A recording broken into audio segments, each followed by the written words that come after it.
মেয়েরা যারা মাথায় কাপড় দেয় না, বিশেষ করে মেয়েরা হিজাব যারা করে না, কিয়ামতের ময়দানে এই মেয়েদের এক একটা চুল এক একটা সাপ হয়ে তার শরীরে তার মাথায় দংশন করতে থাকবে। নাউজুবিল্লাহ। বড় কঠিন বিষয় ভাই। নামাজ পড়া ফরজ, রোজা করা ফরজ, হজ করা ফরজ, যাকাত দেওয়া যেমন ফরজ, পর্দা করা ছেলেদের এবং মেয়েদের তেমনই ফরজ। মনে রাখবেন, আল্লাহ তাআলা বলেছেন ওয়ালিয়াদরিবনা বিখুমরিহিন্না আলা জুয়ুবিহিন, মেয়েরা এমন একটা পোশাক মাথা থেকে পা পর্যন্ত ঝুলিয়ে দিবে যাতে করে তার শারীরিক আকার আকৃতি অবয়ব বোঝা না যায়।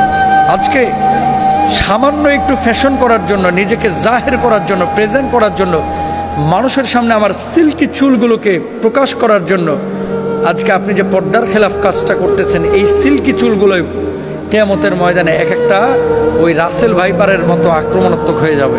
এই চুলগুলো আপনাকে মাথার উপরে দংশন করবে। কেন আমরা বুঝি না?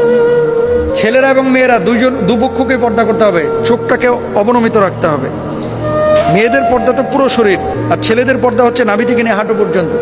এই অংশটা যদি এক চুল পরিমাণ কেউ খোলা রাখে, আল্লাহর আদালতে তারা দাঁড়াইতে হবে।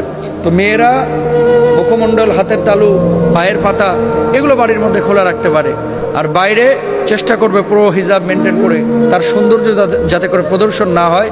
ছেলেরাও চক্ষুকে অবনমিত রাখবে, তার লজ্জাস্থানকে ঢেকে রাখবে। এমন কোনো প্যান্ট ছেলেরাও মেয়েরা ব্যবহার করবে না যেটা জড়সড় শারীরিক আকার আকৃতি বোঝা যায়, ফিজিক্যাল স্ট্রাকচারটা বোঝা যায়। এটা সম্পূর্ণরূপে হারাম। আল্লাহ বোঝার তৌফিক দান করুন।